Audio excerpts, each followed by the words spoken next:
संत मत धारा आपकी सेवा में प्रस्तुत।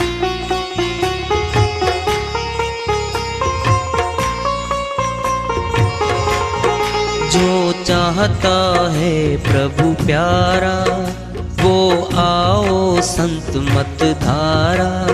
भक्ति भेद बता कर सारा वो कर दे भव के पारा। जो चाहता है प्रभु प्यारा वो आओ संत मत धारा। भक्ति भेद बता कर सारा वो कर दे भव के पारा। जो चाहता है प्रभु प्यारा।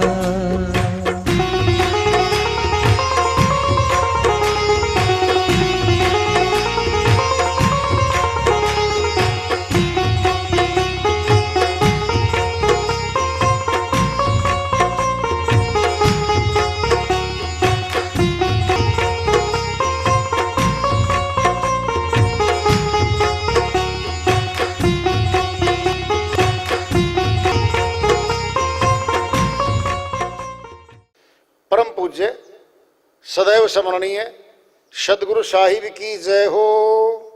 सतनाम साहिब। आदरणीय सर्व संतों की जय हो। उपस्थित आदर के योग प्रभु प्रेमी एवं जिज्ञासु आत्माओं, हम सभी पूर्ण पिता परमात्मा सभी सृष्टियों के रचनहार कुल मालिक हम सब के जीवन का आधार उनकी महिमा को सुनने के लिए एकत्रित हैं। मेरी सभी से अर्ज है कि मैं कोई जगत गुरु नहीं, कोई महाराज नहीं, कोई महामंडलेश्वर नहीं। मैं केवल सभी संतों की चरणों की धूल हूँ और आपका भक्ति मार्ग में सहायक हूँ। मैं अपनी सीधी साधी टूटी फूटी भाषा में, संदुकड़ी भाषा में भक्ति भेद के गूढ़ रहस्यों को उजागर करने वाले विचार आपके समक्ष रख रहा हूँ। यदि अच्छे लगे अपनाएं, नहीं तो गैर जरूरी समझकर विसार दें। हाँ, सत्संग ही एकमात्र प्रभु प्राप्ति का विद्यालय है, विश्वविद्यालय है ये। और हम सभी सत्संग में आए हुए हैं। हम जिज्ञासु तभी तो आए हैं।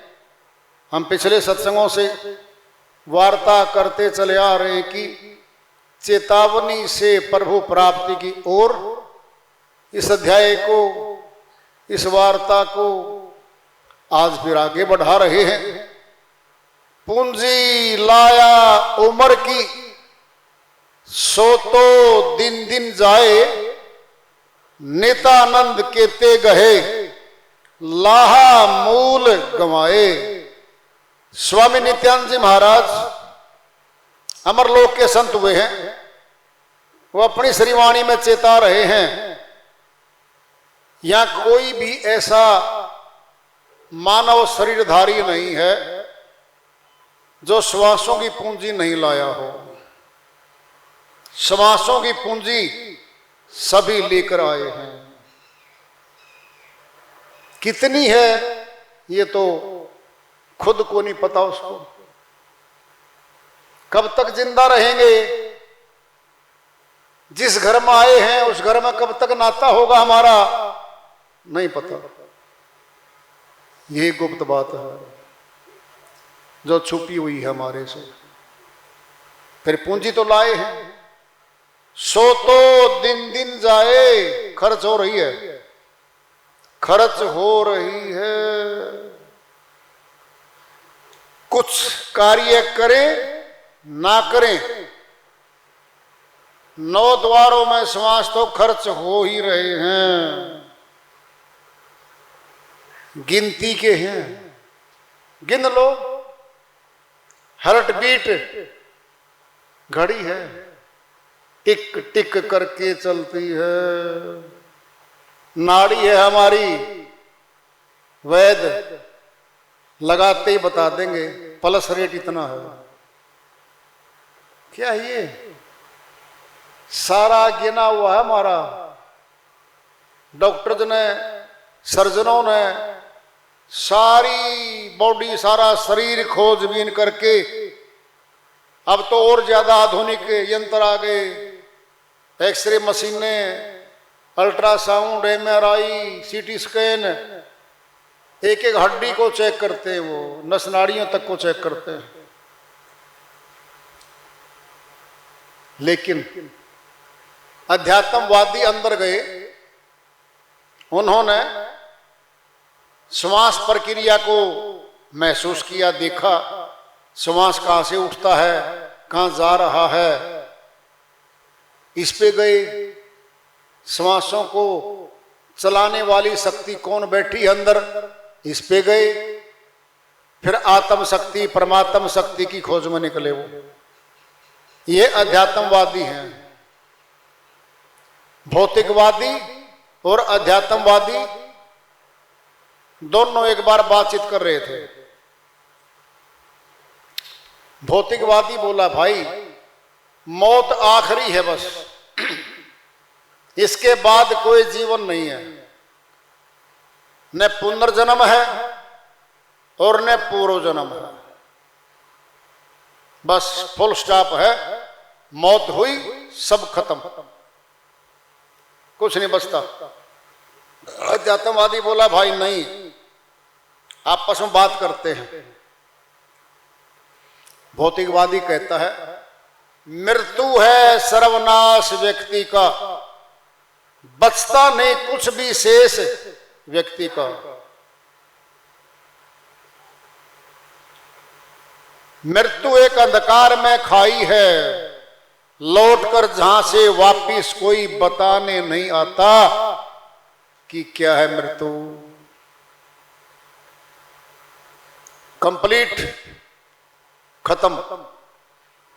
अब बोलता अध्यात्मवादी, कौन कहता है सर्वनाश है मृत्यु, रूपांतरण का माध्यम है केवल मृत्यु।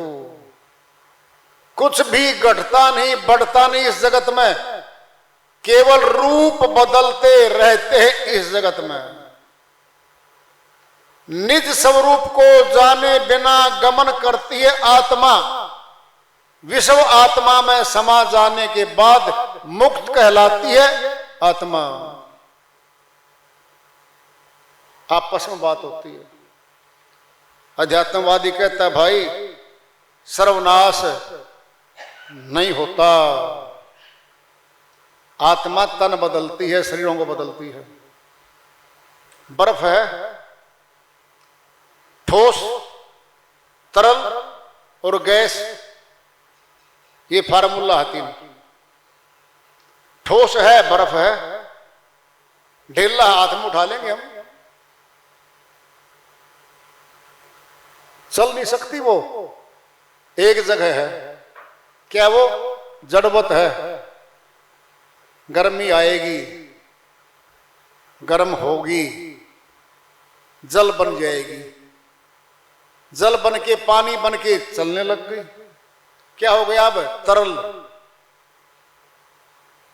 अब 10 किलो का जो ढीला था, किसका, बर्फ का, उठा लिया था। फिर 10 किलो पानी को तो एक मुट्ठी में नहीं उठा सकते हम, एक मुट्ठी में ही आएगा, थोड़ा सा आएगा, बाकी तो गया। देखना अब रूप बदल गया है। चाहे फोटो ले लें आप, बर्फ का फोटो लिया, ठोस है, देखो आप। जल का फोटो लेंगे, जल चल रहा है, तरल बन गया है।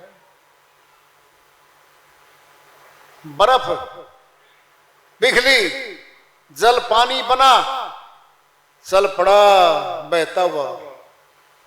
तमाम नदियां हमारी पहाड़ों से निकलती हैं, श्री गंगा भी निकलती है, यमुना भी निकलती है। ये तो बड़ी ब्रह्मपुत्र नदियां, कितना भारी, सरजू नदी, कितनी बड़ी बड़ी दरिया है हमारे भारतवर्ष में, वो चलते। अब है गर्मी होगी, तपिश होगी, जल भाप बन के उड़ेगा। अब उड़ गया, उठ गया, क्या बदला है, रूप। भाप भी जल है, और जल भी बर्फ है, बर्फ भी जल, जल भी भाप, भाप को जमा कर लो जल हो जाएगा। जल को 0 डिग्री पे ले आके फ्रिज में रख दो, जल को बर्फ, बर्फ हर रोज बनाते हैं हमारे फ्रिजों में, अपने घरों में सबके फ्रिज लगे हुए हैं। एक खाना फ्रीजर होता है, उसका नाम है फ्रीजर है, वहां बर्फ जमती है। एक खाना बीच का है, न ज्यादा तेज ठंड हो न गर्मी हो, वहां सब्जियां फल फ्रूट रखता है इंसान। क्या है वो मौसम बीच का है, 5-5, 6-6, 7-7 दिन चीजें रखते हैं। बर्फ तत्व एक ही तो है। अब केमिकली एग्जामिन करेंगे इसका, केमिकली एग्जामिन वैज्ञानिक तौर पे। हाइड्रोजन ऑक्सीजन गैस का मिश्रण ही तो जल है, H2O। हाइड्रोजन 2 भाग, ऑक्सीजन 1 भाग। ये केमिकल एग्जामिन कर लिया। लेकिन जब देख रहे हैं हम बर्फ अलग है, रूप अलग है, चल नहीं सकती, पिघलते ही जल बन गई है और जल में शक्ति ज्यादा है बर्फ से। जल चलेगा, कहां जाएगा? अपने अंश की तरफ चलेगा, समुद्र की तरफ चलेगा। समुद्र क्या है? अंश, ये अंश है उसका। बर्फ नहीं चल रही थी। हमारा शरीर है ये स्थूल है, पैर लगा रखे हैं चलने के लिए, कहते चल तो रहे हैं, फिर भी है तो स्थूल। चल तो इसमें प्राण रहे हैं। क्या? प्राण, श्वास चल रहे हैं इसमें। बड़ी बात आ रही है। श्वास उड़ नहीं सकते, फिर भी पिंजरे में बांधा गया है श्वासों को। मस्तक, नाभि और मूल चक्कर तक चक्कर है श्वासों का। देखना जरा, फिर श्वासों में शक्ति ज्यादा है। बिजली के कारखाने जब बनाए मनुष्य ने, भारतवर्ष में बाखड़ा बांध बनाया सतलुज पे, और पानी की शक्ति से पंखे चलाए, मोटरें चलाई और बिजली पैदा हो रही है। बर्फ से तो पैदा नहीं हो रही थी, जल से पैदा हुई है। देखो, बर्फ से तो इंजन रेलवे के नहीं चले, कभी नहीं चले। क्या डाला गया? पानी। फिर पानी तो नहीं चला पाया था इंजन को, रेलवे इंजन को। कोयला ठोका गया अंदर, भाप बनी, और भाप में, स्टीम में शक्ति ज्यादा है। क्या चल पड़ा? रेलवे इंजन चल रहा है। 20-25 डिब्बों को, वैगन को लेके दौड़ता चला जा रहा है रेलवे पटरी पे। भाप, शक्ति ज्यादा है। बोलो, बर्फ से शक्ति ज्यादा पानी में, पानी से शक्ति ज्यादा भाप में। फिर है तो H2O, है ना? अपने शरीर पे आ रहे अब हम। ठोस, ये शरीर, हड्डी, चमड़ा, खून, रक्त, नाड़ियां, नस, सारी की सारी सील स्याल के अच्छी तरह से बांध बूंद के ये हमारा शरीर बहुत सुंदर लगने वाला, चमड़ी चढ़ा चढ़ा, कई परतें हैं चमड़ी की भी, बहुत सुंदर बना दिया। ये क्या इसके अंदर? श्वास। देखो, अब श्वास नहीं तो ये मशीन ठप ठप कहते रहे, इंजन जाम हो गया भाई। बोलो, जब तेल खत्म हो जाता ना, मोबिल तेल होता है हर इंजन में नीचे, वो चिकनाई देता है, सभी को पता है जो जानकार हैं। अगर वो खत्म हो जाए इंजन जाम हो जाता है। देख लो, श्वास भी तो खत्म हो जाते हैं। क्या कहते, हार्ट फेलियर हो गया। जरा देखना, एक तो धक्के मार मार के इंजन, वो ट्रैक्टर चलता है, तेल आ गया फिर चला, थोड़ी दूर चला फिर बंद हो गया फिर चला, यानी धक्के लग रहे, चल रहा है। क्या वो हार्ट अटैक है? क्या हो रहा है? पंपिंग सेट में कभी हवा जा रही है, कभी कम हो रही है, दब रहा है, चल रहा है। उसको डॉक्टर के पास ले जाएंगे। जो नस नाड़ी 80% 90% जो 3 वेन होती है हमारी, 3 नाड़ियां होती हैं, हृदय में जाती है, उनमें ब्लॉकेज होती है, उनको खोल देते हैं। कहते ना बाईपास करवा के आ गया भाई। बोलो, इसने तो स्टंट डलवा लिए 2 नसों में। जरा देखना, अब जब इंजन फेल हो जाता है डॉक्टर के पास नहीं जा पाता, हार्ट फेलियर बोल देते, एकदम जाम हो जाता है।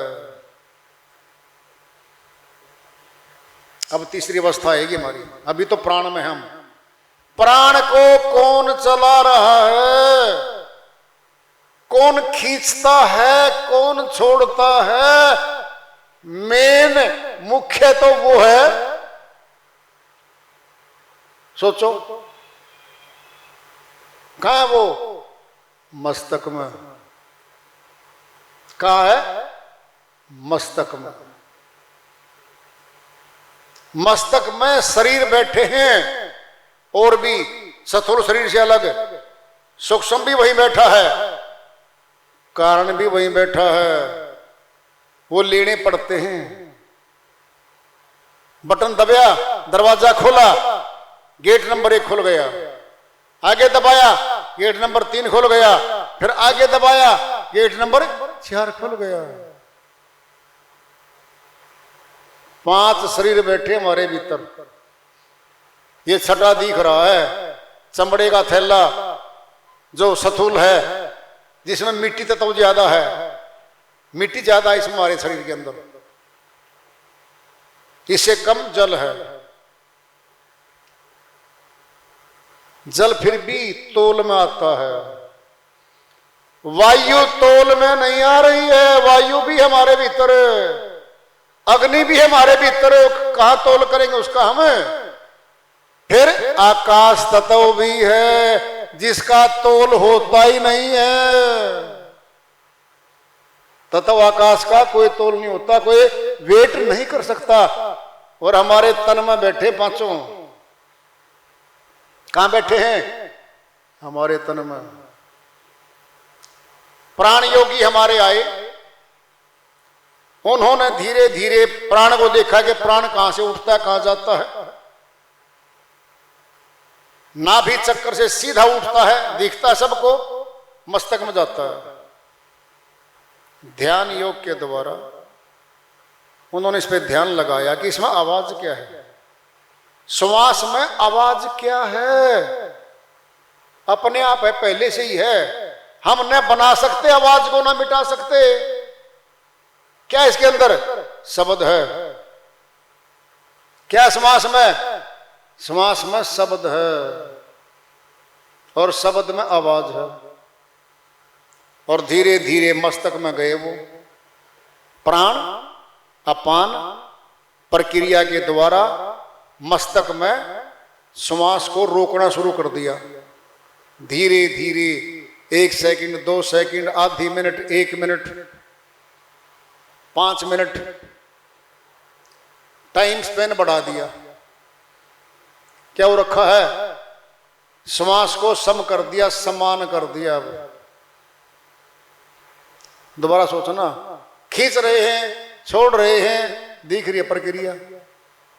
अति सूक्ष्म होने के बाद नाभि और मस्तक एक लाइन में है बस। अब एक लाइन में वो क्या मिलना है उस पे आ रहे हम अब। मस्तक में सारी शक्तियां बैठी हैं और ध्यान योग से जागृत होती हैं। सुनना है, दृष्टांत ले लो। पिंड में कागज है,